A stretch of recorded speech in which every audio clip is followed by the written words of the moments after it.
If you struggle with chronic worry but aren't sure where it comes from, the two things I'm going to share in this video I think are going to really surprise you.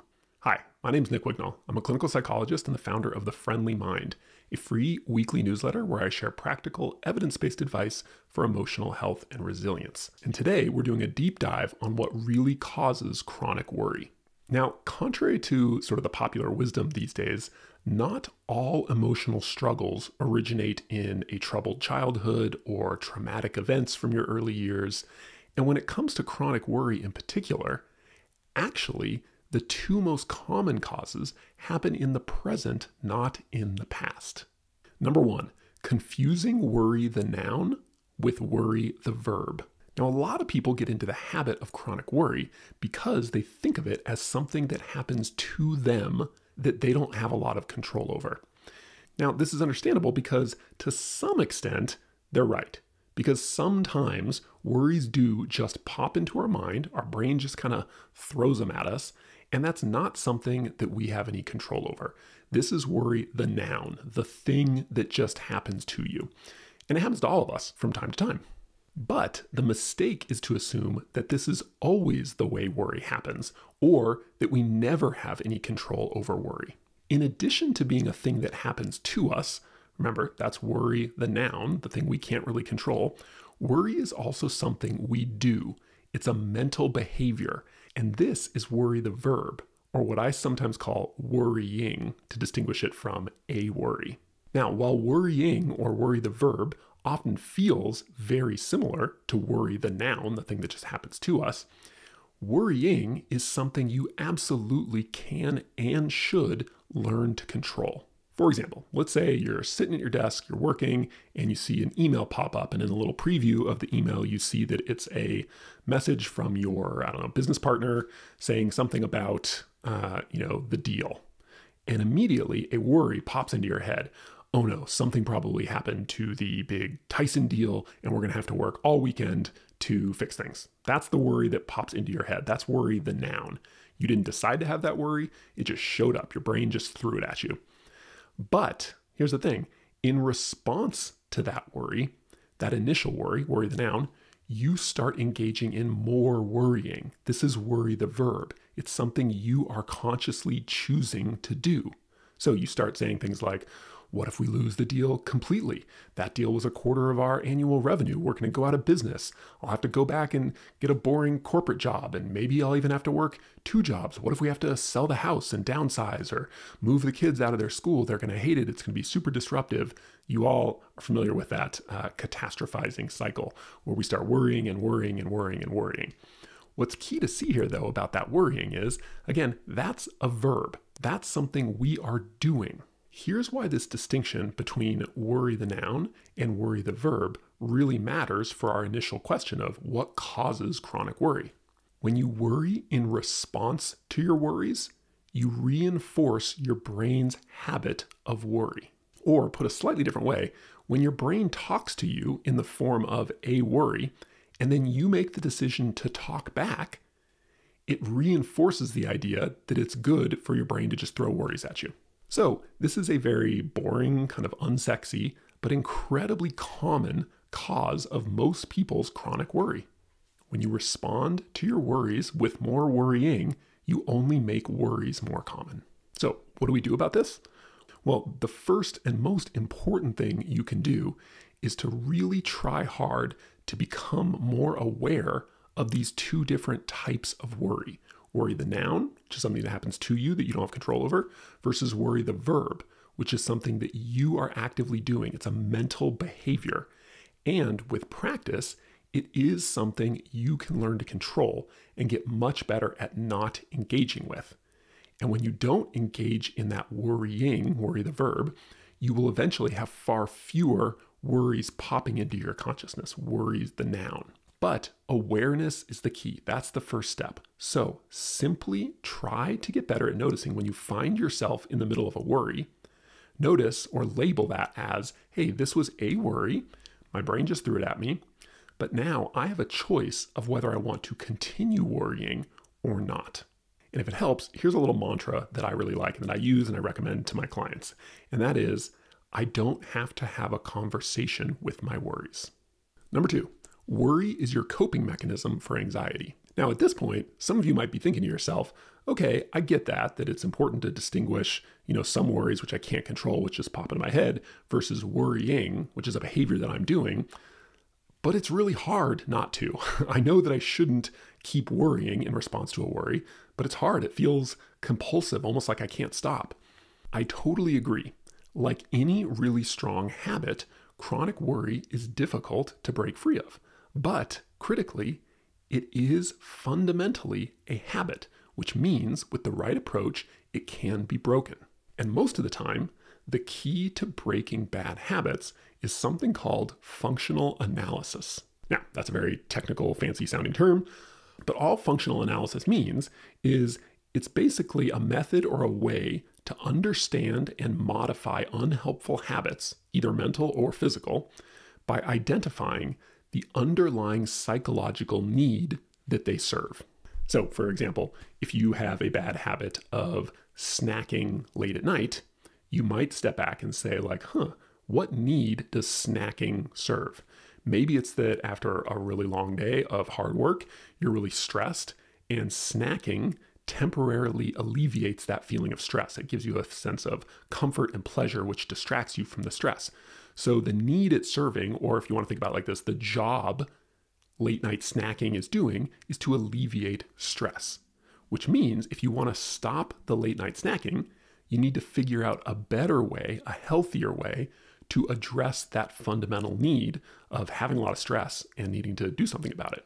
Now, the same dynamic applies to chronic worry. Now, you might be thinking to yourself, how does worry address anxiety? Worry causes anxiety. Well, that's true, but you have to look at the different timescales.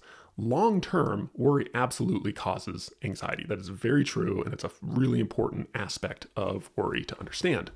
But what's key is the very short-term effect can be different, and in fact, can be completely different. In the very short term, worry can alleviate or distract from present moment anxiety. And because it does this job of making you feel a little bit better right now, temporarily, that's rewarding to your brain. So your brain wants you to keep doing it. So it becomes a habit. This is how all habits are formed. So let's try and make this a little bit concrete with an example.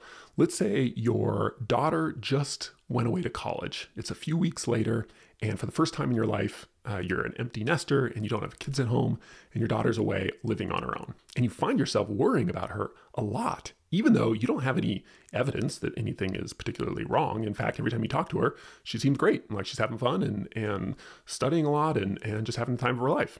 But if you look carefully at the situation, you realize that your worry, it's less about your daughter and it's more about yourself. In particular, it's about your anxiety. Specifically, worry is a way to deal with this kind of newfound anxiety that comes from, for the first time in a very long time, actually for the first time ever, your daughter is not living with you. You don't have nearly as much control over her life, and there's just a lot more uncertainty or unknowns about what's going on with her. And lack of control or helplessness, as well as uncertainty, both tend to trigger a lot of anxiety. So understandably, you're feeling a lot of anxiety. Here's where worry comes in.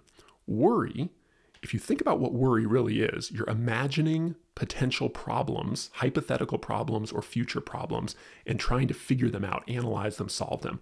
So it looks a lot like problem solving.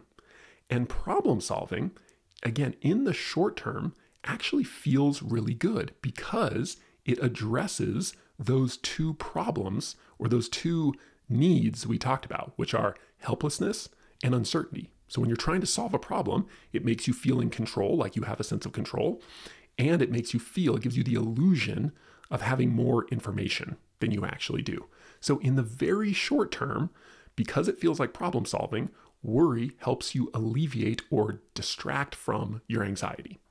Of course, in the long run, it's definitely not worth it. It just adds way more anxiety to your overall anxiety burden.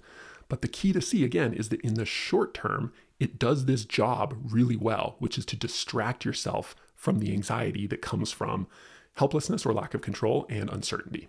So zooming out, big picture, regardless of the particular details of your life, if you have a habit of chronic worry, it's probably sticking around because it serves some function. It's doing a job. And more than likely, that job is either to alleviate the anxiety that comes with lack of control or helplessness, or uncertainty, or maybe both. Unfortunately, this temporary anxiety relief comes at a really steep cost, which is way more anxiety and worry in the future. Now, the way out of this really vicious cycle of chronic worry and anxiety is to train yourself to tolerate and accept your lack of control and your uncertainty instead of assuming that you have to do something about it. And like any training regimen, the key is to start small and move slowly. Now, what does that mean exactly when you're training yourself to tolerate uncertainty and helplessness? Well, what you want to start to do is, throughout your life, look for moments of very mild lack of control or uncertainty. Stuff that's so mild that you would normally just kind of skip over it and wouldn't give it a second thought. It doesn't create that much anxiety for you normally. But instead of just skipping over it, reframe these as practice opportunities. They're opportunities to practice the skill of sitting with and tolerating the anxiety that comes with helplessness and uncertainty instead of avoiding or distracting yourself from them.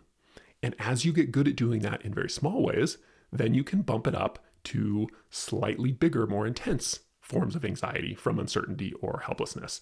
And then progressively work your way up eventually so that your tolerance is actually really high. And when you think about your daughter being away at college or your plane crashing over the Atlantic or whatever the big anxiety is, you will have this robust, strong, competent skill, which is being able to sit with and tolerate that lack of control or uncertainty instead of this compulsive need to do something about it and get rid of it right away, which, as we've talked about, is the root of this chronic worry and all the anxiety that it generates. Now, if this idea of training yourself to tolerate your anxiety more, if that makes sense to you, great, you're off to the races. However, a lot of people need a little bit more structure when it comes to managing chronic worry. And that's why I want to introduce you really quick to one of my absolute favorite exercises in all of emotional health. I've been using it for years and years and years with my clients, with all of my clients who struggle with anxiety. And it's called scheduled worry.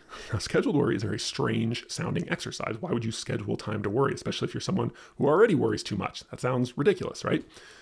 Turns out, while counterintuitive, it's actually the exact right approach to working through chronic worry and therefore lowering your overall anxiety. The gist of it is, every day for about 5 or 10 minutes, you're going to sit down and you're going to make time to literally just worry about everything you can think of. You're going to get out a piece of paper, and you're going to do this with pen and paper, and you're going to write down every single worry you can think of in your head, from tiny little things like, I forgot to send this little email, to huge things like nuclear war and everything in between. Okay, you're just going to get it all out of your head. You're not going to solve it. You're just going to write it all down on paper. And then when you're done, you throw it away. And you get on with your day, and then the next day, you keep doing this. Now, critically, this is an exercise. It's not a coping skill. So you do this consistently, and it will slowly but surely lower your baseline level of worry and anxiety, because instead of running away from anxiety and worry, you are deliberately approaching them and being willing to have them and tolerate them, which teaches your brain that they're safe and okay, not threats and dangers. And this is what will lower your baseline level of worry and anxiety long term. So anyway, that's a really powerful exercise anyone can do. It's super simple. But if you would like a little bit more structure and guidance on how to do it, because it's like one of my favorite exercises, I created and maintain this little mini website, and it's scheduledworry.com. And you can go there and it will explain in a little bit more detail what it is, what it looks like. There's a video of me doing it. There's instructions on how to do it. And you can even, I've got a little PDF guide you can download for free that kind of walks you through and gives you templates and stuff like that. So check that out at scheduledworry.com. And hopefully that helps you get started working on that chronic worry and anxiety. All right, thanks for watching. If you enjoyed this video and want to learn more about dealing with chronic worry and anxiety, another video of mine that I think you'll really enjoy is an interview I did with Johnny Miller, who is an expert in nervous system mastery, somatic therapies, And it's basically about his favorite techniques and strategies for using what he calls a body first approach to managing anxiety and worry and chronic stress. So check that out. I think you'll really enjoy it.